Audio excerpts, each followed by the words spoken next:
Transmitter device activated. Coordinates set for Earth 2. Hey everyone, welcome to the Earth 2 podcast, the podcast where we explore the origins and development of the DC multiverse and the legacy of Golden Age characters throughout the Silver and Bronze Ages of comics. I'm Peter Watson. And I'm David Steele. Thank you for joining us. Welcome back. We are still in 1965. Today we're looking at a story from issue 37 of Justice League of America, which was published on the 10th of June 1965 with a cover date of August 1965. The cover is a giant pink thunderbolt attacking the Justice Society of America, whose roll call is Green Lantern, Alan Scott, Dr. Fate, the Atom, Al Pratt, the Flash, Jay Garrick, and reintroducing Mr. Terrific. Exciting. Excellent. Exciting. So there we are. It's interesting, this cover, like quite a few of the other ones that we've done recently, there's a heck of a lot of text on it, isn't there? Yes. And the captions say, "What? Not a single member of the mighty Justice League on this cover? Why are the superheroes of the legendary Justice Society battling the menace of a living lightning bolt on the Earth without a Justice League?" And in the corner there's a little triangular caption saying, "A super spectacular that is sure to become a classic." I love that. I'm sure I've heard that many times over the years. A super spectacular that's sure to become a classic. Hyperbole. I think they said that for the Wonder Woman episode we did last week, and it wasn't really. So It kind of was. They said that every page for that issue. I'm still, a week later, I'm still surprised by how much I enjoyed it. So we've got kind of the same scene on the splash page inside the comic, with the JSA kind of tackling the Thunderbolts. And the caption reads, "Where is the Justice League, you wonder? What are the superheroes of the Justice Society doing on Earth 1?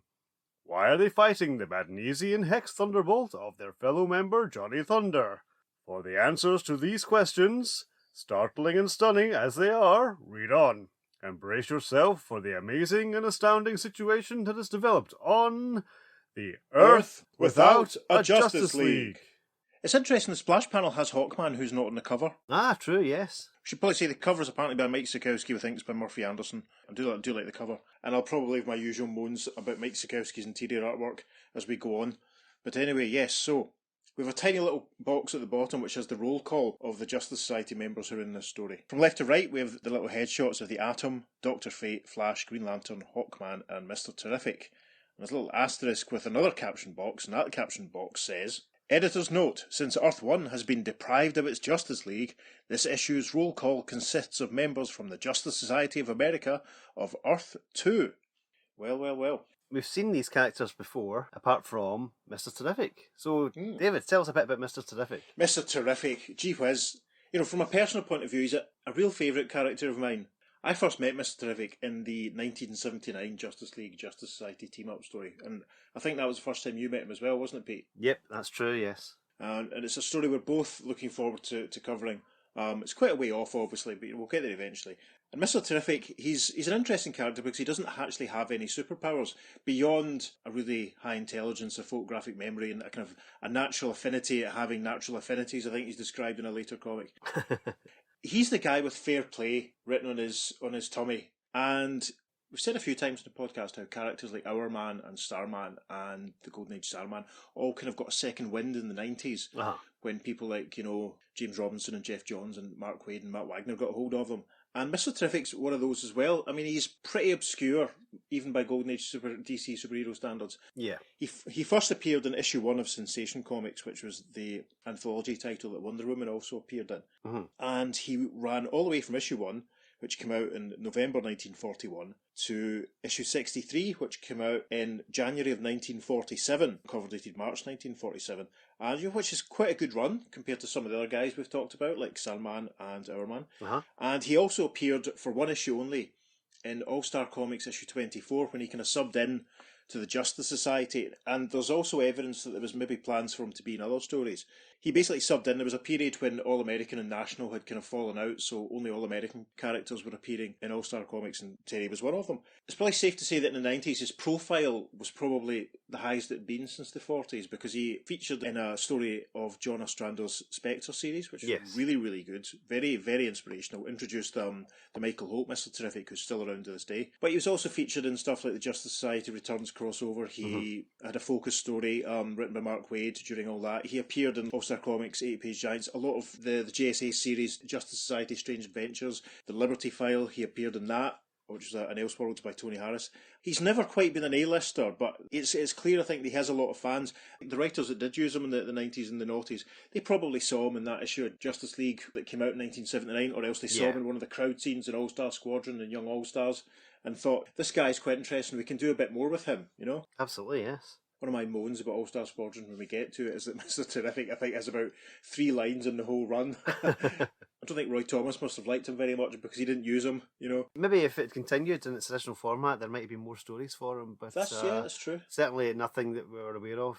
And of course, when it became Young All-Stars post-Crisis, then, you know, the focus was on the younger characters. And he didn't have any sidekicks or anything like that. He was, you know, like a solo adult character. So there really wasn't anything for him to do. Yeah. It's a shame. I mean, I always hoped for an issue of All-Star Squadron where something like Mr. Terrific and the Guardian and the Tarantula, you know, a couple of the other guys that didn't have superpowers as such, all had to team up because the powered guys got taken out. It's the sort of thing that I always thought Roy could have done. But anyway, we'll see a fair bit of Mr. Terrific as we go along in the podcast. He gets a bit more to do than some folk and a lot less to do than some others, but you know, Peter and I are both big fans of him. He inspired my very first tattoo. I've got Fair Play tattooed on my shoulder, inspired by Mr. Terrific, so we're big fans and we're very glad that he's here. Shall we crack on with the story then, Peter? Let's do that. First page, the opening panel, and the caption reads, "The very air seems charged with excitement when one receives a special delivery letter. And such proves the case with Johnny Thunder." Now, we should probably very quickly tell you about Johnny Thunder, because he has popped up a couple of times already, but we haven't really gone into any real detail on him. Johnny Thunder first appeared in issue 1 of Flash Comics, which was the anthology title that Jay Garrick appeared in, and he was in it from issues 1 to 91. From issue 86 to 91, he shared the billing and the stories with Black Canary, and eventually, of course, Canary bumped him out altogether. He was a mascot and then a member of the Justice Society of America, appearing between issues 2 and 39 of All-Star Comics. Where do you stand on Johnny Thunder, Petesy? Yeah, like Johnny Thunder. He always seems a bit kind of hapless, not quite hugely competent, a bit like comic relief kind of character. Yeah. But obviously, you know, he has a magical genie that can do anything he commands, but the limitations are Johnny's imagination. Aye. And Johnny is not the sharpest tool in the box, shall we say, but his heart's in the right place. So yeah, I've always liked Johnny. Plus he wears a bow tie. And bow ties are cool, as we've established. Yeah, I like Johnny Thunder. He's a fun character. If he's written well, he can be tremendous. He also was used really well in stuff like The Justice Society Returns and Justice Society Strange Adventures in the late 90s and early noughties. So anyway, Johnny has received a letter. Johnny stood there in his bow tie, and it's a bluer suit than we're used to seeing him. Historically, Leo's wore a green suit, but there's definitely a bluish tint to this one. And Johnny is reading the letter and thinking to himself, "Well, it's about time I finally was invited to attend a meeting of the revived Justice Society of America. It's been burning me up the way they've been going off on adventures again, without giving me a tumble. I helped them out before, and I can help them out again. Me and my Thunderbolt will... Doops! I forgot. I had a quarrel with my Thunderbolt and haven't called on him lately. Hope he's not sore at me. Say you, Thunderbolt, come here." As he speaks the Batnesian hex words, Sayu, pronounced Sayu, the Thunderbolt that is compelled to obey Johnny Thunder's commands makes his appearance. And Johnny Thunder says, "I apologise." And the Thunderbolt basically is coming through the wall, which is terrific, and he's saying, "Boy, you just caught me in the nick of time. I was about to shake dust out of this world. I'm getting rusty not doing anything." "Listen, you belong to me. Don't you forget it. Besides, where would you go? No one else has power over you." "To Earth 1, that's where. I bet it's Johnny Thunder. Wouldn't treat me the way you do." And a close-up Johnny's nibbling in his thumb and he says, "Seems I have heard something about Earth 1, where things happen more or less the way they do on my Earth. I wonder what the other Johnny Thunder looks like. I sure wish I'd come face to face with him." And the caption for the bottom panel of page 2 says, "No sooner said than done. Johnny Thunder is Thunderbolt transported to his Earth 1 counterpart." And the Thunderbolt has magicked our Johnny Thunder to the side of his Earth 1 counterpart. Now, it must be said, he looks very like Barry Allen, don't you think? Yeah, although he looks a bit more kind of spivvy than Barry Allen. Yeah, sort of the bow tie and the check jacket. You could be forgiven if you were perhaps reading this comic through quickly, rather hurriedly, for thinking it maybe was Barry Allen, but a closer reading would tell you otherwise. The Earth 1 Johnny Thunder is sat in a chair, and it's a rather shabby apartment because we can see a hole in the plaster on the wall with bricks popping through and stuff. But Earth 1 Johnny is sat in a chair reading a newspaper, and Earth 2 Johnny Thunder proclaims, "So you're Johnny Thunder. You don't look like much to me." And the Thunderbolt thinks, I've a sinking feeling I committed a big boo-boo by bringing Johnny here, but his wish was my command. Moving to the top of page 3, and the caption says, For several moments, the two Johnny Thunders eye each other from head to toe. And Earth 2 Johnny says, However, I must admit, you're very good looking, but that's only because you look like me. And Earth 1 Johnny responds, Say, pal, I remember reading about you and your Thunderbolt. Is he for real? Does he really make with them hocus-pocus stunts? And our Johnny replies, Of course, but your grammar is awful. Johnny Thunder of Earth 1 says, You leave Grandma out of this. I'm talking about your Thunderbolt. I never was given one, even though I was brought up by the Badnesians just like you was, and would have the power to make it obey me. No Thunderbolt? I'm sorry. And in the next panel, the Earth 1 Johnny Thunder punches out the Earth 2 Johnny Thunder with a zock, saying, Don't feel too sorry, Bo. I got me an idea. And Thunderbolt looks very pained in the background, and he says, trouble starting, just as I anticipated. In the next panel, Johnny Thunder of Earth 2 is flat out on the floor. Johnny Thunder of Earth 1 is in the foreground of the panel, saying, Now, I got a Thunderbolt all for myself. Let's see now. How do I get him to obey me? What's the magic words? Oh, say, can you see? Nah, that's the Star-Spangled Banner. Is it, you see? And the Thunderbolt, who's leaning on Earth 1 Johnny Thunder's bed, says, This one's worse than the other, and he was so dumb he thought a polar cap was something to keep your head warm. Suddenly Johnny Thunder of Earth 1 has got it, points his finger at the Thunderbolt, saying, Say you! Sure, that's it! Say you, Thunderbolt! Hop down to the Universal Technical Company and swipe their payroll. The Thunderbolt says, But that's stealing! Only bad guys steal! Over the page to page 4, Johnny says, So I'm a bad guy, a crook, see? What makes you think everybody has to be a good guy? Earth 1 ain't always the same as Earth 2. I'm an exception, so get going, Thunderbolt thinks. My new master, a Simon Legree, and I thought I was bad off in Earth 2.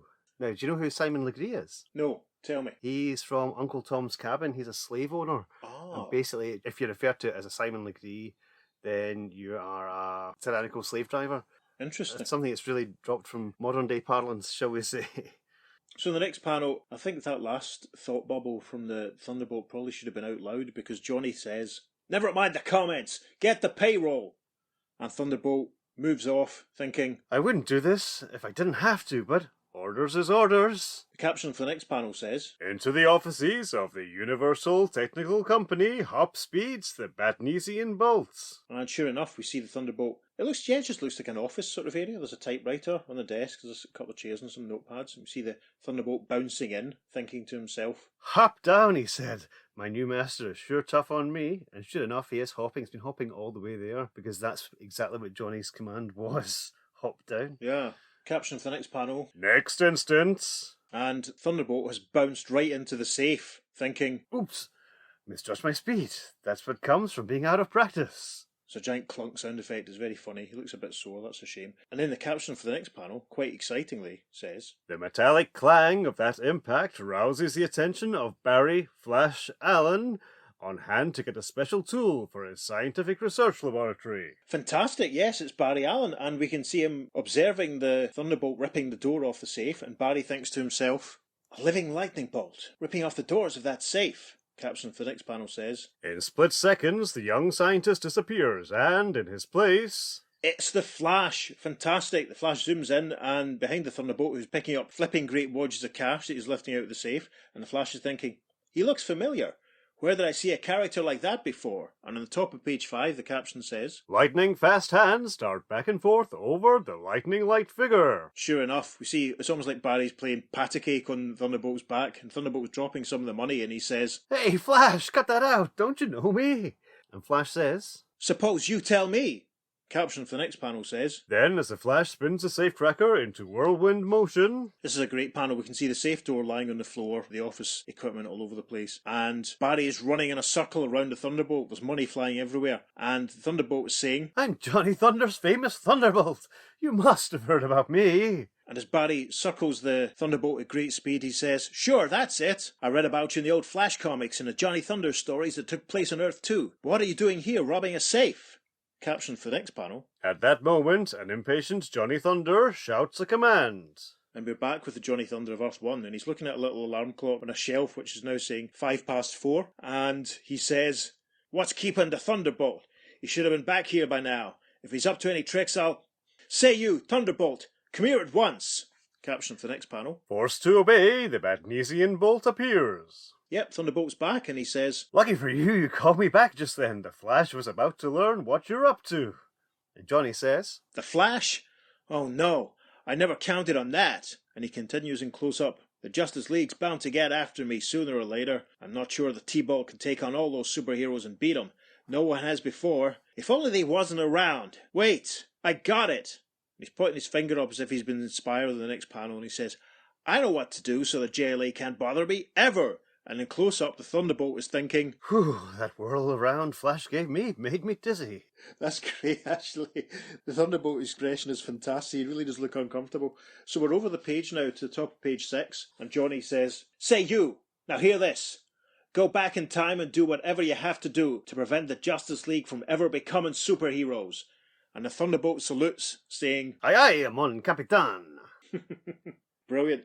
Right, the next panel, the Thunderbolt is outside. It's night time, and the caption says, Instantly, the Thunderbolt takes off on a backward flight through time to Central City during a violent electrical storm. And Thunderbolt's up in the sky and he gets struck by lightning, saying, Sorry, cousin, but I've got to cut your journey short to that laboratory down below. And the caption for the next panel, Deflecting the lightning bolt, the Magnesian Hex harpoon prevents Barry Allen from getting the lightning-caused chemical bath which originally turned him into the Flash. And the panel shows Barry Allen in his laboratory with the shelves full of chemicals and stuff behind him. He's putting his coat on and he's thinking, I have all the chemicals indexed properly, so I might as well go home. We can see the lightning storm raging in the sky outside, so wow. How does that tie in with all of Mark Waid's Speed Force theory then, eh?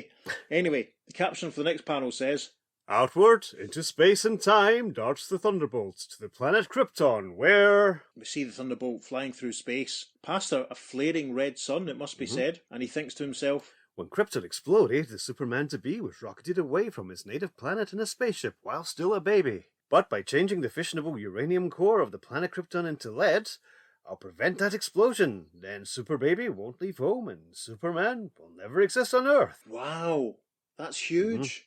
Good grief. That makes me feel really sad for everyone on Krypton. Yes. If only they'd had a way of contacting the Thunderbolt, they might have, oh, that's so sad, let's not talk about that. Anyway, it's an interesting panel, this one. We see the Thunderbolt sort of waving his hands, and presumably he's in the core of the planet, turning it to lead. So the final caption on page 6 says, On his way back to Earth 1, the Hex bolt stops off at another point in time as a spaceship is speeding through the solar system. And we see the Thunderbolt still in space. There's a blue spaceship. It looks just basically like an aeroplane, I suppose.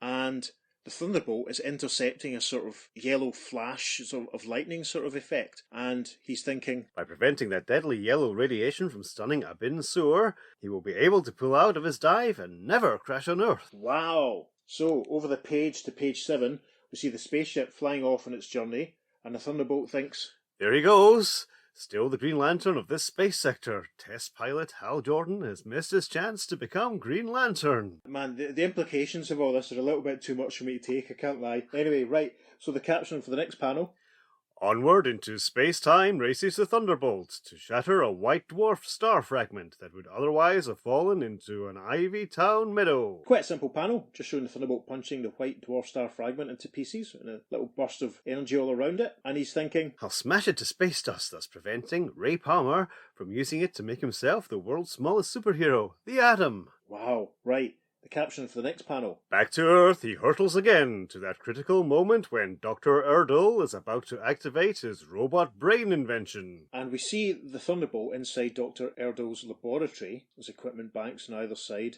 Dr. Erdl, he looks a bit like Albert Einstein, I suppose. Yes, Kind of mad hair, big long white moustache, yeah. If you're familiar with Michael Kuperberg's drawings of Mark Twain and Einstein, he looks quite like those. But anyway, the Thunderbolt's sort of peering down at him and he's thinking, When the good doctor turns on his robot brain, it'll short-circuit and fail to work. And the next panel shows lots of bzzz and click sound effects and a very disappointed Dr. Erdl saying, I failed! And the Thunderbolt stands behind him thinking, Yes, you failed, Dr. Erdl. Now John Johns won't come to Earth as the Martian Manhunter. wow! Right, the caption for the next panel says, Into Gotham City, he speeds to that instant in time when Batman is making his first appearance as the Masked Manhunter. And this is a great panel because we see Batman drawn very much as he was drawn in his first appearance. It's terrific, isn't it, Petesy? Yeah, it's got this style of cape that he had in Detective 27 and the look, yeah. They've obviously done that deliberately, so kudos to Sikowski. There's an editor's note which refers to the case of the Chemical Syndicate, Detective Comics 27 May 1938. So that's quite nice. And Batman is standing, looking at a couple of bad guys, and Thunderbolt is in the background. We can see the moon, there's a rooftop going on, and Thunderbolt is thinking, I hate doing this to Batman, but it's the only way I can cut his career short. Caption for the next panel. Assisted by the Thunderbolt, the two criminals slam heavy fists into Batman. This is tremendous. Thunderbolt punches Batman, and I wonder if Thunderbolt's actually visible to the others. It's not really clear. Thunderbolt punches Batman on the face, and the two hoods punch him on the stomach, and Batman is recoiling, saying, Oof, where did I ever get the wild idea I'd make a good crime muster? Oof, this is my first and last case. I'm going back to being a playboy. Wow, this is heavy. Right, we move to the top of page 8, and the caption says, To the bottom of the sea, to the high reaches of the air, on land and in space flashes the living lightning bolts. It's a little montage panel. We see a spaceship in space. We see Wonder Woman's Paradise Island. We see an underwater scene with a couple of fish. There's a shot of an arrow, a green arrow going into a target. And Thunderbolt is thinking, No more Aquaman, no more Wonder Woman.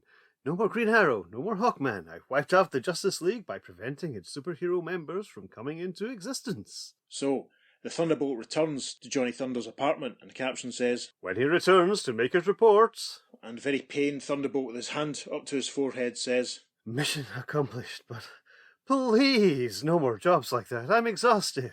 And a jubilant Johnny Thunder exclaims, Yippee! Nothing can stop me now!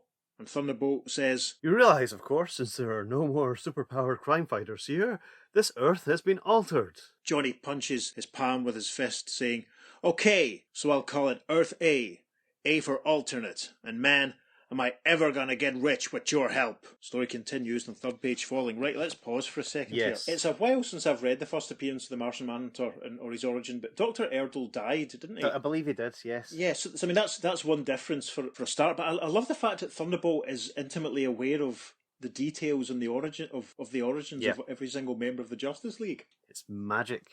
Magic. Yeah. The Krypton thing is amazing. Everyone in Krypton lives. That's Yeah. incredible. There's still a Green Lantern of the sector. That's great. The Batman origin, there is a problem with. Ah, good, right. Because although the first appearance of Batman is Detective Comics 27, it's not his first case. Of course. The actual opening panels of Detective 27 are Bruce Wayne and Commissioner Gordon sitting, chatting about the Batman. Right. So obviously he's existed before that story, the case of the Chemical Syndicate. So that's not actually his first case. He has worked before, and in fact, there's a story called Batman's First Case. That was in Detective Comics 265, that was published 22nd of January 1959, cover date March 1959, and in that, we actually get a bit of a flashback to his origin, a nice 3-panel flashback. There are perils, but they don't fall. So you get that, but he fights a Minor Hood, who then in this story comes back as a character called The Clock, who's very much like the Clock King, who we get later on. Okay. But yet this scene doesn't fit into that story, which is basically what is definitely the Earth 1 Batman's first case, and this is the Earth 1 Batman, because that's the Earth 1 Batman story. But also, if they're saying that this is Detective Comics 27, the Batman's first appearance, as I said, it's not his first case. So he has fought crime before that. Yeah. So maybe the Thunderbolt's just been reading Batman comics, perhaps picked up from Earth 1 to find out the origins. Yeah. Who knows? And it's interesting because obviously, if they're referring back to Detective Comics 27, that's going to be the golden age Earth 2 Batman, really, isn't it? Yeah. It's not going to be the Earth 1 Batman. Yeah. That's fascinating. It's really weird. Yeah. I mean, anytime I've read this story, I've always been struck with the effort they've made, obviously, and as we mentioned it there, obviously, to replicate the look of how Batman looked in that first story. And it's a nice idea, but immediately the contradiction is there because they're talking about the Earth 1 Batman, but they're showing a flashback to a story by this point they've established would have been the Earth 2 Batman. That's fascinating. Yeah. Right. So, shall we continue to chapter 2? Yes. Part 2. Earth without a Justice League. On Earth 2, in the secret headquarters where the members of the revived Justice Society of America take their ease, Frowns of worry crease the foreheads of the gathered members. Dr. Fate, Green Lantern, Atom, Flash, Hawkman, and Mr. Terrific. Where is Johnny Thunder? Why is he so late? What can be detaining him? This is a nice panel of the JSA. Dr. Fate in the foreground, some nice shading on his helmet. Mr. Terrific is sat down. Green Lantern, Hawkman in the background. The Atom to the left of the panel, and the Flash, I suppose, in the middle foreground. And the Atom is saying, "I'm getting worried about Johnny Thunder. He should have been here hours ago." And the Flash is saying, "Maybe we'd better start a search for him." And Dr. Fate obviously has an idea, because he says, "I'll smoke him out with my crystal ball."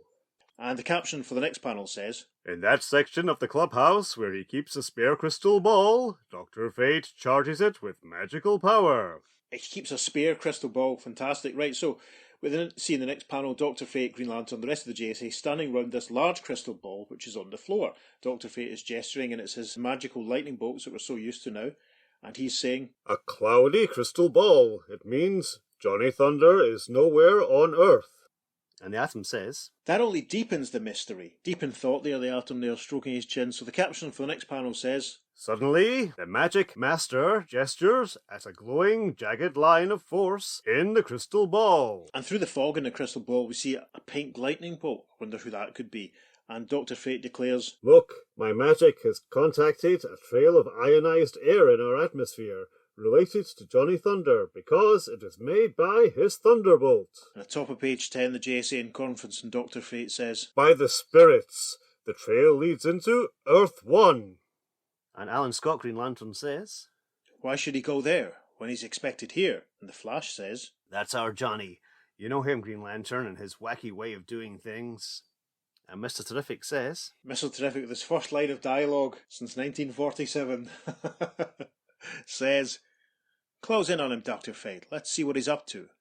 Caption for the next panel says, "Again, the eerie conjurations of the Master Mage flow forth, and the magical properties of the crystal ball cross the barriers of space and time." And the fog in the crystal ball has cleared, and we see our Johnny Thunder, well, the Earth 2 Johnny Thunder, lying unconscious on the ground. And the Justice Society members discuss this. "There he is, asleep." "He was rocked to sleep by a sock on the chin." "But where's his thunderbolts?"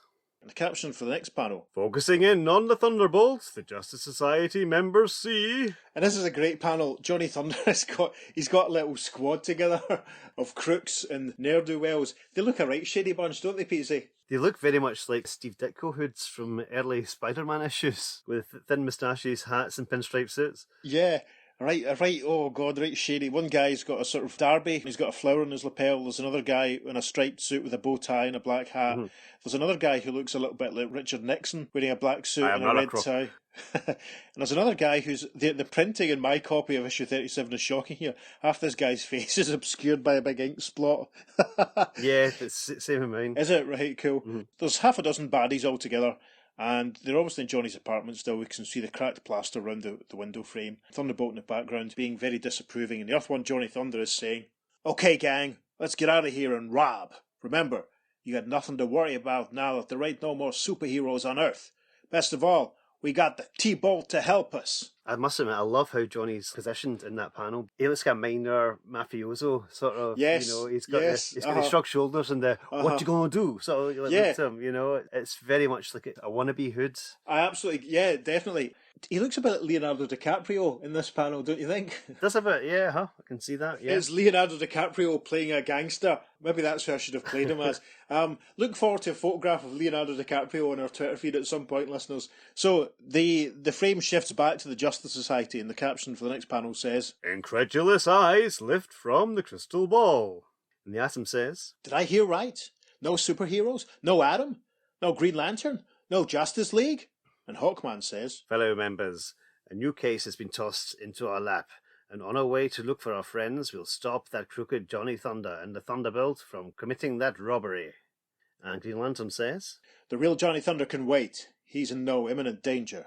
caption for the next panel says, As they have done in the past, the superheroes of Earth 2 vibrate into the space-time continuum of Earth 1. Now this is very interesting, because that sort of suggests that they're all doing it themselves quite easily. Yeah, as if they could casually just vibrate. Yeah, I mean, it's a nice panel. They're in a sort of foggy limbo sort of area. Mm-hmm. They're all flying with their arms outstretched, as if they're moving through. There's no reference to it being Dr. Fate's magic, or Green Lantern's magic, or the Flash's abilities. No, if it was the vibrations, then it should be the Flash vibrating and he should be Yeah. connected to all of them, but that's not Yeah. happening. He doesn't look like he's vibrating at all, and No. they're not interlinked at all. No, it's Very peculiar. We'll probably stick this panel on the socials, I'm sure, so you can see it. Yeah, definitely. Yeah. So, the Atom says... Imagine an Earth without any superheroes. It seems incredible. And the Flash says, But true, apparently. Well, there may not be any superheroes there now, but there will be in moments. Earth 1, here we come. And on Earth 1, as the Thunderbolt cracks open the locked doors of a suburban corporation building... And sure enough, with a giant crack sound effect, we see the Thunderbolt doing just that. Johnny's there with his hoods, and Johnny says, Say you, T-Bolt, my gang will take over now. Throw up a barrier around this place so no cops can get in to stop us. And the Thunderbolt was thinking, I'm forced to obey orders, even if I don't like them. How am I ever going to get out of this mess? And then the caption for the next panel says, Thus it is that, as Dr. Fate and Green Lantern make visible the ionized air pattern of the Thunderbolts, the Justice Society members crack through that barrier. This is a great panel of the Justice Society arriving, Dr. Fate with his little lightning bolts projecting from his fingers, Green Lantern firing a big beam of energy, everyone else floating along behind, and Dr. Fate says, I feel a strange force about us, but it's too weak to affect us. Caption for the next panel says, Seconds later... And the Justice Society run into the room where Johnny and his gang are up to mischief, and Johnny says, I was wanting to be a gang leader, now it's paying off, and go! T-Bolt! I told you to put a barrier around this place. Who are those guys? And Thunderbolt says, I did put up a barrier, but only to keep out cops, like you said. You've got to tell me exactly what to do, or I'm on my own. Caption for the next panel. Before his horrified eyes, Johnny Thunder sees the Justice Society members go into their crime-busting routine. Yeah, it's almost like everything's just happening before Johnny's eyes, really, isn't it? I like this a lot. So we see Mr. Terrific punching out the guy who had the flower in his lapel and his hat flies off, and Mr. Terrific says, Meet Mr. Terrific, dubbed the man of 1,000 talents and the defender of fair play. And then we see the Atom punching the guy with the white splodgy ink face in the stomach, saying, The Atom is my name, and I may be small, but I pack a big punch. And then we see Jay Garrick spinning round with his arms out, knocking out two of the other guys, and says, The Flash needs no introduction. I've been on this Earth before. We move to the top of page 12, and the caption says, A little further on, a stunned Johnny watches helplessly as... There's a lot going on in this panel. Hawkman is lifting two of the baddies up by the scruff of the neck as Green Lantern pummels them with giant power ring boxing gloves, and Hawkman says, Green Lantern and I worked out this bit of teamwork. And elsewhere in the panel we see Dr. Fate gesturing, creating some lightning bolts, and sort of holes in the ceiling, and I don't know, what are they? I think he's transformed the light bulbs in the ceiling to come down and hit bad guys. I suppose, yes. And Dr. Fate is saying, I'll make light work of these fellows. And in the next panel, we've got Earth 1 Johnny and the Thunderbolt both together, and Evil Johnny says, Who are these costume clowns? I wiped out the Justice League and now they show up. Kill them off, T-Bolt. And Thunderbolt says, I'm obliged to do anything you command except kill. According to my Batnesian hex code, that's taboo. And in the next panel, Johnny says, Okay then, I'll give you the right orders. Say you, slap them guys down. Thunderbolt replies, Roger, Wilco, and over. And then the next panel, this is fantastic. It's the only word for it. The caption says, The Thunderbolt turns himself partially into an enormous hand, and... The bottom half of Thunderbolt, which is normally just the jagged lightning bolt, is turned into a giant hand with a giant splat sound effect. He's basically palmed and knocked out the Justice Society, knocking them all down. We're over on to page 13, and the caption says, Dazed but otherwise unharmed, the superbly conditioned Justice Society members slowly rise to their feet. Another nice panel. Green Lantern's already on his feet, Hawkman standing up, the Atom and Mr. Terrific are rising, and Johnny's shouting, They're getting up! You didn't hit them hard enough, Thunderbolt! Do something! Thunderbolt says in the next panel. Sure, boss, but what? Remember, you must tell me what to do. I'm no mind reader. I gotta think. This ain't panning out the way I thought it would. What to do? I got it. T-Bolt, kick him off the earth. Caption for the next panel says, Again, the Badnesian hex bolt flashes out with its awesome powers. I love that I'm not having to say Badnesian terribly often. And this is another terrific panel. Thunderbolt has turned his bottom half into a giant shoe, and he's basically kicking the Justice Society members up the posterior, just like Bishop Brennan that time. And Thunderbolt was thinking, That's far enough. I kicked him off the earth, about 10 feet off. And in a close-up of the next panel, we've got an irate Johnny with his fists up in the air, screaming at the Thunderbolt, who's standing virtually to attention. That ain't what I meant, and you know it. Thunderbolt says, I know from nothing, except to obey orders to the letter. And we turn over to page 14, and the first panel, Johnny says to the T-Bolt, Then get my boys away from here before those superheroes slam into him again. I'm on my way with a zip and a zap. Yep, and there are some giant zip and zap sound effects. This is tremendous.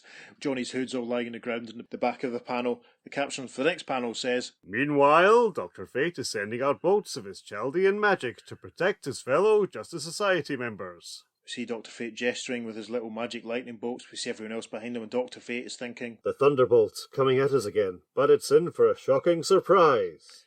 The caption for the next panel, Then the mystical mage leads a combined assault on the Badnesian hex bolts. This is a great panel because they're all basically just getting stuck into the Thunderbolt.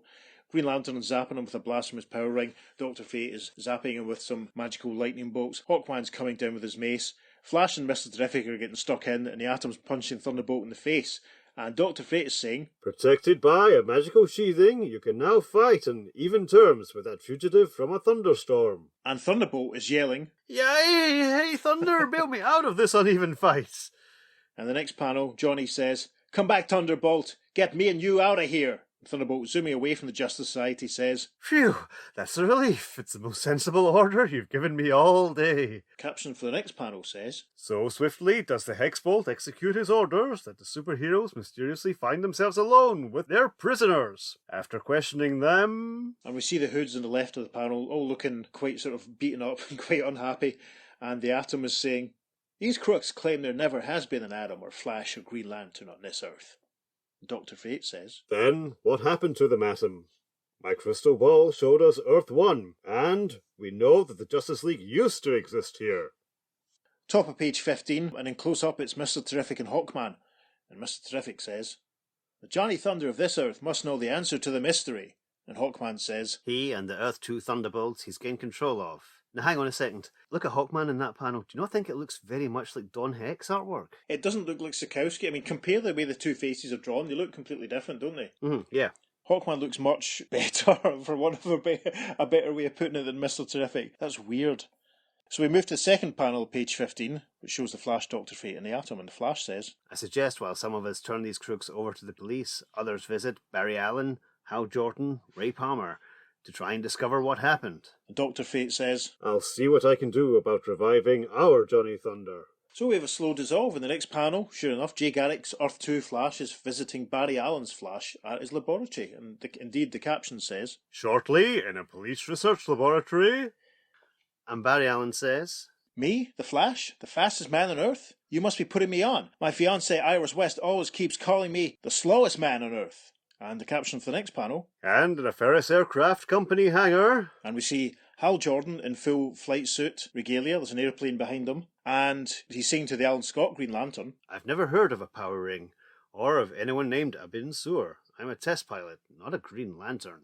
And Alan Scott Green Lantern's thinking, It's as if something happened to prevent Hal Jordan from becoming the Green Lantern of Earth 1. Caption for the next panel says, In the University Laboratory of Ivy Town. And we see Ray Palmer, who's obviously hard at work on the old electron microscope or something, with the Earth 2 Atom behind him.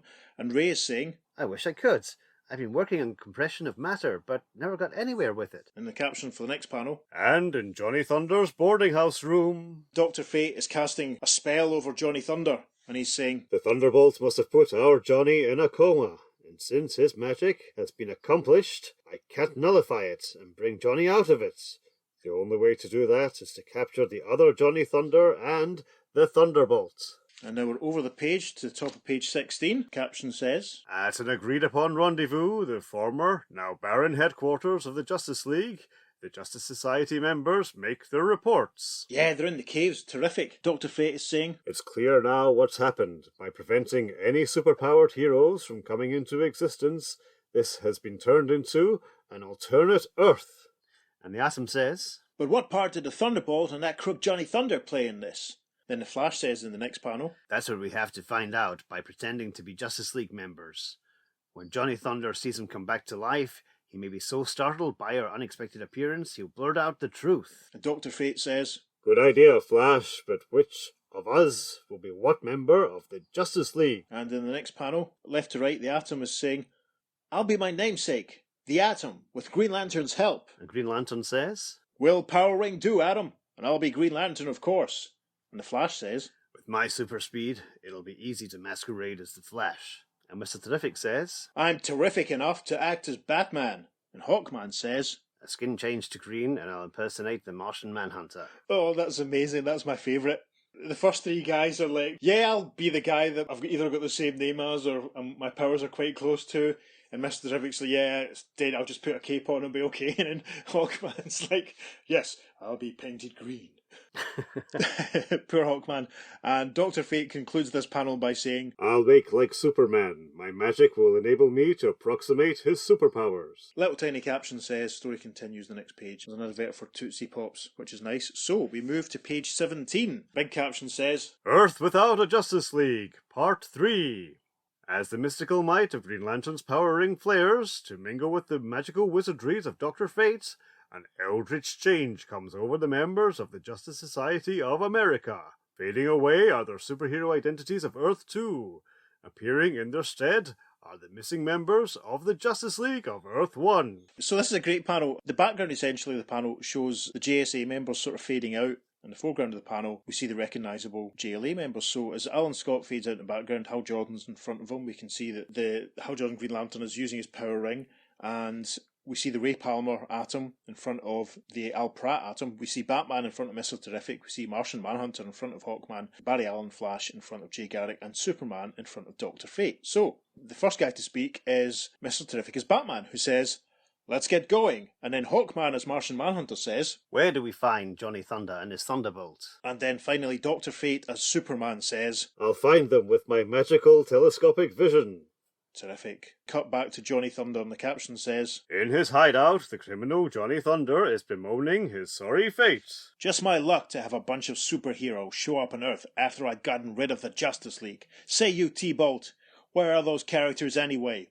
And as Thunderbolt looks out the window, he says, they've disappeared from Earth. and he thinks, that's true enough from my point of view, since they've changed themselves into the Justice League. Next panel, Johnny slams his hand down on a table, saying, that's great. If they're gone, I can go out robbing again, but this time I won't bother with a gang. You're enough of a gang for me, T-Bolt. I've got just a caper you can handle to a T. And we're over the page on page 18, and the first caption says, moments later, Johnny Thunder rides the Thunderbolt across the sky toward an ocean liner hired for a charity cruise. yep, nice big ship. They're flying over the ocean, and Johnny's saying, the ship is loaded with millionaires. We'll make a fast haul and a faster getaway. As Johnny is deposited onto the deck, and we see Johnny standing on the deck of the ship, a Thunderbolt hovering beside him, and watching from the side are two men in suits, one of which looks incredibly like Julie Schwartz, don't you think? Yes, it does, doesn't he? I was just thinking that, yeah. He's got a cigar and everything. Yeah, and Johnny says, now line them all up for me, and keep them helpless while I swipe their valuables. Caption for the next panel. suddenly, from above, And we see the disguised JSA members as the Justice League swooping in. Green Lantern is using his power ring to create a bubble for Flash, Batman and the Atom. And Johnny sees them and he's a bit rattled and he says, the Justice League! Alive! Back in action! Hold it! Cancel all orders! You one's coming up. Divide yourself into 6 Thunderbolts and start fighting them guys. In the next panel, we see the Thunderbolt, sure enough, splitting into 6 bits and then all separating out. And one of them is thinking, he doesn't know it, but by dividing myself into 6 different Thunderbolts, each of me is only 1/6 as strong as my original self. So the caption for the next panel. The Martian Manhunter is the first one to make contact with the Batnesian Hex bolts. And we see Martian Manhunter, who's, as we know, is Hawkman in disguise, punching out the Thunderbolt, who thinks, ouch! I felt that. I must be even weaker than I thought I'd be.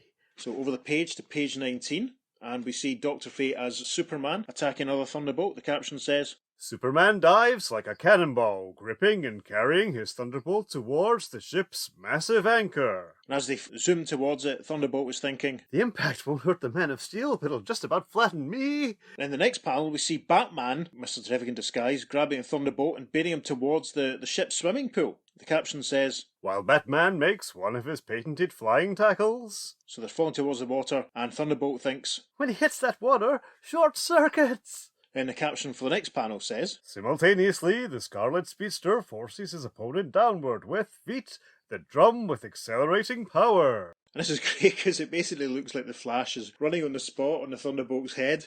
It's tremendous. And the Flash is thinking, when we land on that deck, he'll be out cold. The next panel shows Green Lantern and a Thunderbolt out over the sea. The caption says, the Emerald Crusader drives a mighty yo-yo downward. And Green Lantern is powering the yo-yo, battering the Thunderbolt in the head, and Green Lantern is thinking, the Thunderbolts can withstand our six-way attack for long. Caption for the next panel, the tiny Titan doubles himself into a ball and, like a living pinwheel, lands right on targets. The Atom shrunk down, cartwheels into Thunderbolt's eye. That looks really painful. And Thunderbolt is saying, yeah, my eye! So, top of page 20, the caption says, 6 times the Thunderbolt hits hard against the ship he has come to rob. 6 times he sees stars, or worse, and, watching his gang go to pieces, Johnny Thunder comes face to face with his moment of truth. This is a nice montagey sort of page. We see the Batman Mr. Terrific combo knocking the Thunderbolt into the swimming pool with a giant zzzt. We see the Atom punching the Thunderbolt with a whap. We see Superman slamming the Thunderbolt with a thud. We see Green Lantern yo-yoing the Thunderbolt with a clunk. We see the Flash bringing Thunderbolt down to the surface of the ship with a bonk. And we see the Martian Manhunter stroke Hawkman slamming his Thunderbolt into the side of the ship with a thump. And in the middle of the page, there's a nice close-up panel of Johnny thinking, the Thunderbolt ain't doing so hot. I gotta face up to it. He just ain't strong enough to handle all them super characters by himself.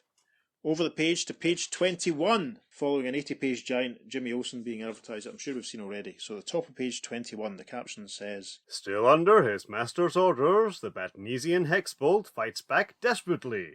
We see the Thunderbolt wrapping Superman up in the anchor, saying, here's an anchor twist for you, Superman. We see the Thunderbolt magicking the swimming pool so that it freezes, and Thunderbolt says, you're iced in, Batman. We see the Thunderbolt essentially speeding the Atom on a little bit of wood, and he says, this splinter'll hold you, Atom. We see Thunderbolt throwing the yo-yo back at Green Lantern, saying, and a yo-yo to you, Green Lantern. We see the Thunderbolt turning the tables on the Martian Manhunter stroke Hawkman, flinging him against the side of the ship, saying, that's quite an impression you made in the ship, Manhunter.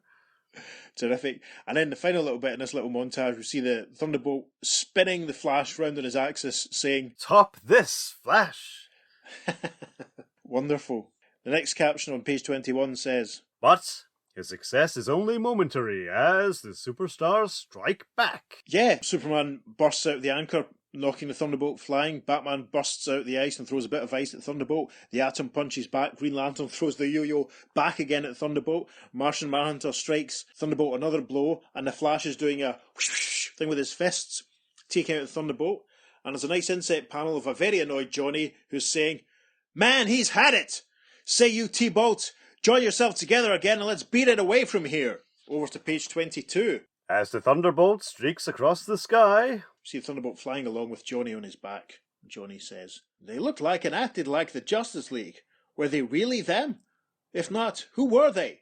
And the Thunderbolt replies, they were the Justice Society members of Earth 2, disguising themselves as the Justice League members I prevented from existing. And we got a nice close-up of Johnny, who's saying, oh, so that explains it. Trying to trick me, eh? Well, two can play that game. I got an idea, T-Bolt. You were going to free 6 of my best boys from the jail them Justice Society guys put 'em in.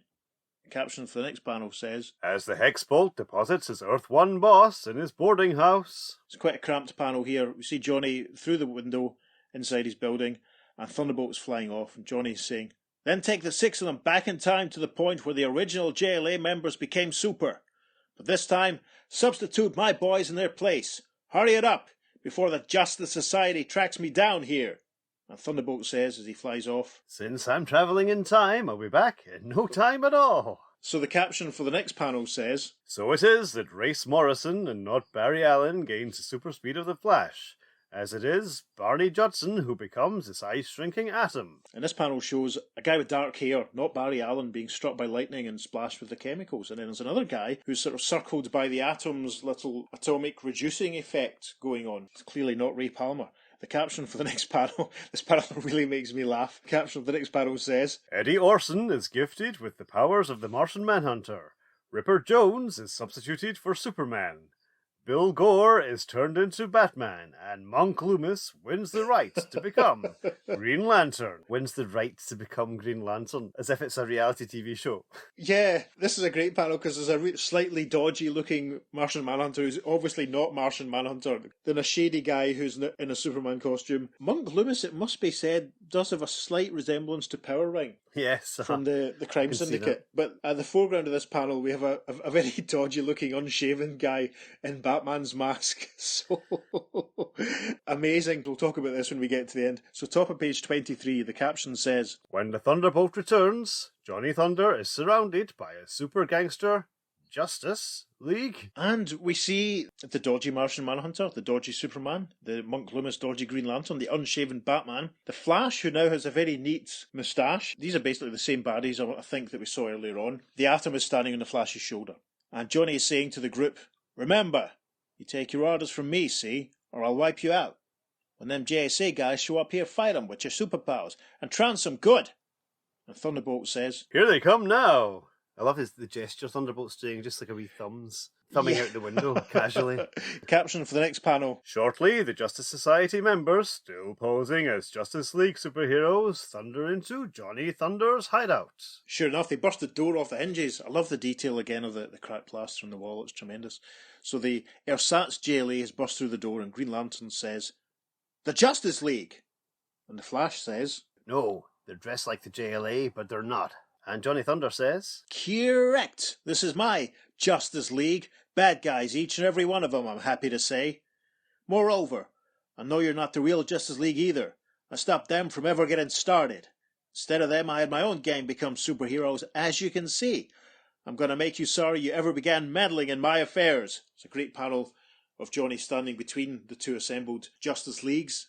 Both of them false. In an inset panel, Johnny continues. But to avoid any confusion, and to make sure I can follow the action without a scorecard, Thunderbolt, do your stuff. Change them guys into their real costume selves. Over the page to page 24. First caption says, The Thunderbolt strikes, and, in an instant, a magical transformation. Superb. Superman returns to being Dr. Fate. The Flash reverts to being Jay Garrick. The Hal Jordan Green Lantern returns to being Green Lantern. Batman is revealed as Mr. Terrific. The Martian Manhunter reverts to Hawkman. And the Atom returns to his Earth 2 Atom stylings. The closing panel caption says, His voice cracking in triumph, Johnny Thunder of Earth 1 sounds the call to combat. And we see the JSA lined up on the left-hand side of the panel, and the baddie Justice League lined up on the right hand of the panel. And in the middle, from the back, we see a back view of Johnny's head as he says, okay, now I can see who's who. So, let the battle begin. And we have a closing caption box which says, At this critical point, we are obliged to end this first part of our two-book story about this criminal Johnny Thunder of Earth 1 and his misuse of the Earth 2 Thunderbolts. The Battle Royale will begin in the forthcoming issue of Justice League of America, in which we will learn if the Justice Society can defeat the criminal Justice League and do anything to return the real Justice League to life. gosh, and there we have it. Yeah. Well, what do you think? Very exciting. It was, wasn't Very it? exciting. Quite a few things to talk about there. Yes. Obviously, we talked about the changing of the origins initially. Mm-hmm. The thing I want to point out as well is there was a massive clue that the Justice Society were disguised as the Justice League when they approached the boat. Did you spot it? Could it be the fact that the Flash is able to stand on the surface of the Green Lantern power bubble? Yes, absolutely. So the original Green Lantern from Earth 2, the weakness of his power ring is that it doesn't work on anything made out of wood. Mm. But the Earth 1 Green Lantern's weakness is it doesn't work on anything yellow. And obviously we've got the Flash, who's got yellow boots, standing on this power-ringed cheese dish affair that he's bringing everyone into panel on. So yeah, that shouldn't happen. Occasionally they do fluff that up in general, but quite often I've seen the Flash standing in a Green Lantern power ring bubble holding his boots. I've seen that a couple of times. So I always think it's quite funny when that happens. It's pretty cool. It's like, oh, wait a minute, Barry, you better take your boots off. As I might have said earlier on, my first memory of reading issues 37 and 38 was that I felt they were a bit of a backward step, but it's a lot of fun. I've really quite enjoyed reading through it. The artwork's variable, as is always the case, I think, with Sikowski, but there's some good layouts and stuff. It's quite dynamic, it moves quickly. I love the idea of seeing the alternate unpowered versions of the JLA, like the moments where we see Hal Jordan and Barry Allen. They're terrific. If I keep saying that word, it's not intentional because of Terry being there. I really, really like those. Although, do you not think that Barry would have been a bit more enthusiastic about seeing his childhood hero, Jay Garrick, live in the flesh in front of him? Because apparently everything was the same in his life up to the point of the lab accident. Yeah. They only show us part of the conversation. Maybe there was a moment when Barry ecstatically received Jay into his laboratory. That would have been nice. Because we know when Barry first went to Earth 2, he basically fanboy squeed and turned up at Jay's door saying... That's right, yeah. You must be Joan Williams. I know all about you and your fiancé, Jay Garrick. You know, in a really creepy way. And it's like, you mean my husband? Yes. Okay. Yes. It was just really creepy, stalkery way. But you think he would be more enthusiastic. I'll say, it may have happened off panel. It's only a little highlight moment. True. I love just the nonsense of the... Well, it's not nonsense. It's a good idea that they have the JSA has to disguise themselves as the JLA to trick Johnny. I quite like that. It has the effect Johnny's a bit rattled. Flash, Green Lantern and Dr. Fate all get the chance to kind of show their powers, but Hawkman and the Alprat Atom and Mr. Terrific are just fairly generic people in this. There's not really much to to really differentiate their powers or characters. Maybe in part 2 we'll see some of that. I don't know.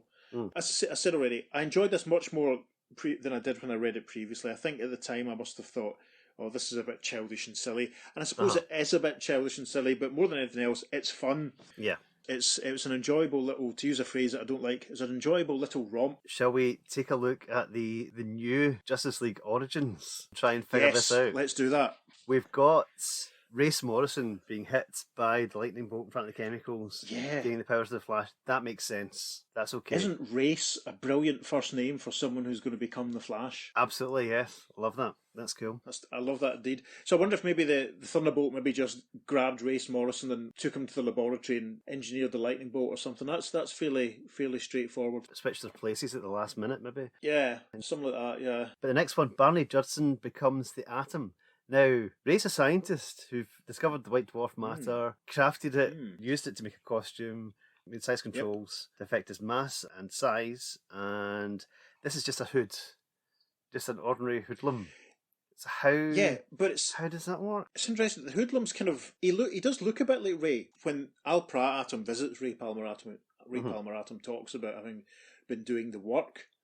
But the Thunderbolt destroyed the Dwarf Star fragment, didn't he? Yeah, but he could always go back and change that. Does he reconstitute the fragments of the Dwarf Star so that the evil laddie can use it? I don't know. There's a risk of wanting to say, if you think about this bit too much, the whole story could fall apart. I don't know. Let's move on to the next ones. How does a hoodlum get the powers of Martian Manhunter or Superman? I have no idea. And also, Power Ring, that chooses its next user. Even then, so it wouldn't choose like a hoodlum. So how would that work? I'm sort of wondering now, is Krypton wasn't destroyed in this alternate thing that the Thunderbolt created? Was there maybe an experiment on Krypton, firing someone off into space? Maybe it's a Kryptonian astronaut that came to Earth, or a Kryptonian child who was fired up into space and landed somewhere and was raised by the Jones family. Why wasn't it Ripper Jones who became Martian Manhunter? That's what I want to know. That might have made a bit more sense given the John Jones alias. Maybe this is another Kryptonian raised by another family. Could be. Bill Gore turned into Batman. Batman's probably the easiest one to explain away because it is basically just training and knowledge. Yeah, it's training in a costume. I mean...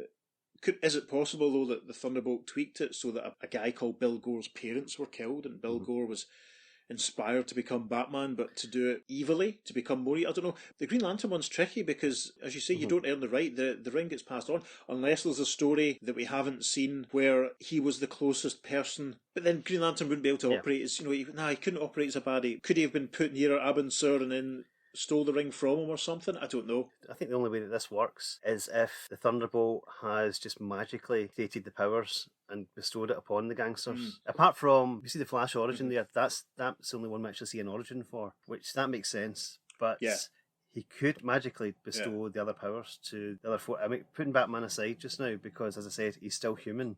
To fashion a power ring, he could make a magical equivalent of a power ring. Yeah. Martian Manhunter and Superman are similar enough that they could probably give them magnesium energy to channel into that, and Yeah. the same goes for the Atom. Uh-huh. I think that's the only way that works, because otherwise it's just Yeah. far too much of a jump in Yes. logic. Yes, absolutely. Couldn't put it better myself. It is a leap, Yeah. definitely. Yeah. This is the third Justice Society Justice League team up. Yes. And it's the second one in a row to feature alternate evil versions of the Flash, Superman, Green Lantern, and Batman. Maybe that was fed into my dissatisfaction when I first read it. You know, I thought, hang on, we've had all this already. But because it's been quite a while since we recorded 29 and 30. We've done an awful lot of stories in between, so that it doesn't feel maybe quite as close. But it's not that long since we did that World's Finest that had the evil versions of Superman and Batman. True. That's another thing I think it's worth pointing out. It's like another evil version of the Justice League. But, you know, if it's a good idea, use it again. Yeah, and also not technically another parallel Earth. It's just an altered Earth. Aye. It's Earth A, they've called this. So yeah, just a timeline altered Earth. It's interesting because it's called Earth Without a Justice League. I won't reveal the title of part 2 of the story, but that's a bit more on the nose, a bit more exciting and a bit more appropriate. Yeah, on the nose, definitely. Do we want to look at reader reaction then now? Well, before we go on to the letters page covering this issue, of course, there's a letter in this issue from future Justice League writer Mike Friedrich, talking about the deadly dooms of Dr. Destiny, a very alliterative issue of Justice League earlier on. And yeah, I always like it when we get future creators having their fanboy moments in the letter columns. Yeah, absolutely. So yeah, we won't go into that because obviously we didn't cover that story. The actual reader reaction to this issue, what issue were they in, Pete? Justice League of America, issue 41. Righty, so I'll read out the first letter. And it says, Dear Editor, during the time that I've collected National Comics, once and only once did you dare to predict reader reaction to any of your comic books, and that particular instance was on the cover of Flash 123, Flash of Two Worlds. Then, as I looked over the cover of Justice League of America 37, August 1965, I found to my utter astonishment that you had taken the plunge again. Oh ho, I thought. All this business about the revival of the Justice Society must have gone to their heads. I can hardly wait to read it and write the editor about how foolish he was to do such a thing. An excellent story as it appeared to be, yes, but a classic? Really? And in brackets he's written, naturally, being a rather new collector, I did not recognise Johnny Thunder's Magnesian Hex Thunderbolt on the cover. Then came surprise number 2. As I read the story beginning on the splash page, I just simply couldn't put it down. My reading speed increased so rapidly that when I came to the end of page 24, I was very severely let down. My interest mounted with every panel until I was insensible to everything about me, and as the end of part 1 brought me to a screeching halt, I sat aghast, gaping at the last page. Surely such a story cannot be. It was too good for Gardner Fox. But then, nothing seems too good for that author when it comes to writing excellence. Now I can hardly wait until JLA 38 arrives. I'll be counting the days till it does. Conclusion? Simply this, that when JLA editor toots his own horn, you can be sure it will emit a sweet C for classic. And that's from Joe Melender Jr., I think that is, Cleveland, Ohio. Yeah. And the very short editorial response is... About that concluding line of yours, we're supposed to pull the gags around here, and that's the toot, says the editor. Amazing. Right, so the next letter. Dear Editor, the August JLA was very outstanding for 3 reasons. The first, of course, was that it featured the Justice Society of America. The close-ups of the JSAers by Sikowski were remarkable. He seems to have captured the artistic style of the 40s with this issue. Another reason for my liking Earth Without a Justice League was because of its simplicity.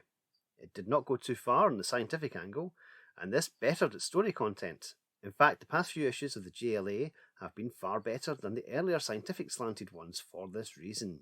Still another reason for this being an outstanding novel was the humour of the Thunderbolts. If readers didn't like this one, I'd say, see you! On second thought, considering the trouble that the Johnny Thunder of Earth 1 got into, I better not. And that's from Frank Tower, Eustis, Texas. Frank Tower, there are actually quite a lot of letters from Frank Tower around about this period. Oh, really? Yeah, he's cool. quite a letter hack. I think he had one actually in JLA 37 as well. So there. Oh, yes, so he does. Cool, brilliant. And the editorial response is... Your reasons for liking Earth Without a Justice League seem very reasonable, says us. Editor. Okay. Right, so the next letter. Dear Editor, the August JLA was a tremendous piece of work. The cover was magnificent. Confidentially, well, you can make it public if you want. I was glad not to see the JLAers, as we see enough of them during the year anyway. Let the JSA, the original and greatest superhero group of comicdom, take over. Glad to see the return of Mr. Terrific and Johnny Thunder. I was wondering when Johnny T would get into action again. I was also wondering if Gardner Fox could turn on the humour with him as he did 2 decades ago. This issue proves that he can. The story was the funniest JLA tale I've ever read. But somehow the best part of the issue was the spot in which the Thunderbolt prevented the heroes from coming into existence, especially those 2 panels with the original Batman. They were the highlight of the issue. I'm sure I join with Batmania everywhere in thanking you for these prize panels. My only complaint was where the Thunderbolt turned those crooks into replicas of the JLAers. How could he have done this? I can see how a crook could become Atom or Flash, but how about the others? The criminal who replaced Superman would have had to have been born on the planet Krypton. Just as the one who replaced John Jones would have had to have been born on Mars. If this is what Thunderbolt caused to happen, you should have elaborated on it, and that's from John Pierre, Columbus, Ohio. And the editorial response is... To have elaborated on how the Superman and John Jones, even Green Lantern, switcheroos were made, would have meant less space for more important details in the tale. Besides, when we said the Thunderbolt could do anything, we meant just that, says the editor. Oh well. How about that for a non-answer? Yeah, I know. Yeah, moving on swiftly. Right, so the final letter in issue 37 goes like this. Dear editor, boy, this Johnny Thunder sure was some character. His power is the oddest of any I've ever seen. He and that crazy Thunderbolt are terrific. Why didn't we see him before? I sure hope you feature him in future GSA epics, because they're just the thing to liven up a story. In case you want to know, I thought A Competitive Company was original when it featured a cover without the magazine's hero on it. You've got them beat by a mile. The JLA wasn't featured once in the whole darn issue. This is what I call originality. From Ken Hoddle, Chicago, Illinois. So there we are. No editorial response to that. I think that's pretty much it in a nutshell. That is a brilliant point, though, because, I mean, Just League of America, issue 37, and the only time we see the actual guys who make up the team, they're either in their civilian identities and they haven't had the powers, or they're just referenced to sort of off-panel. And again, this is another story following very quickly after we've had, the showcase issues and the Brave and Bold issue that we've done so far. This is another issue where the focus is solely completely on the Golden Age characters. That's pretty cool. We do have that battle for a couple of panels with the Barry Allen Flash. Yeah. But apart from that, there's absolutely nothing. A couple of alternate history takes of their civilian identities, but that's it. It's fascinating. Yeah. It's pretty cool. I mean, this is not the only time that we'll have a cover that just features Justice Society members and no JLAers. That does happen again. It's interesting because it does make me sort of think, well, they trying this issue as a test to see if the JSA could float their own book entirely of their own. But then, as I say, Hawkman and Mr. Terrific really didn't get much of a chance to shine. So I don't know. We'll see. It seemed very Dr. Fate-led, most of that, to be honest. But that makes sense. He seemed to be like the de facto leader almost, which, whereas, people tend to think of Hawkman as the JSA leader. Yeah. Hawkman very muted on that issue. Very surprising. So there we are. Any further thoughts on the issue? I like the Earth 1 Johnny Thunder. He's quite a fun character. Yeah. Very different from his Earth 2 original. Yeah, I like how his morality is different, but he's still quite as inept as the Earth 2 Johnny. That seems to be a character trait of the Johnny Thunders. I'd love to know his background.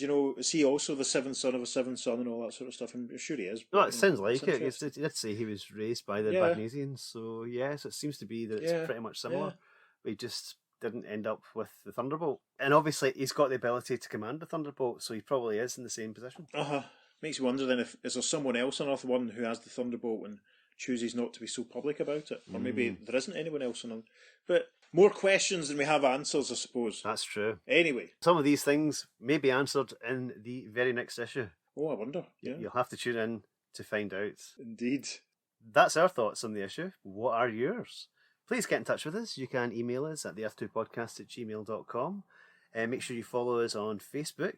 We are at the F2 Podcast because we're putting up some select highlights from this very issue and tons of other bonus content, which you can also find on Instagram, also at the F2 Podcast, and on Twitter at podcast_Earth2. This is the perfect opportunity to give a quick shout out to my very good friend Mick Pride, who's been listening to us, catching up on us recently. He mentioned to me on Instagram that he'd been listening and was enjoying it. So cheers, Michael. Yeah, thanks very much for listening. And make sure you tune in next time. I've been Peter. And I've been David. And you've been listening to the Earth 2 Podcast. Transmatter Cube activated. Return coordinates set for Earth Prime. Yeah, my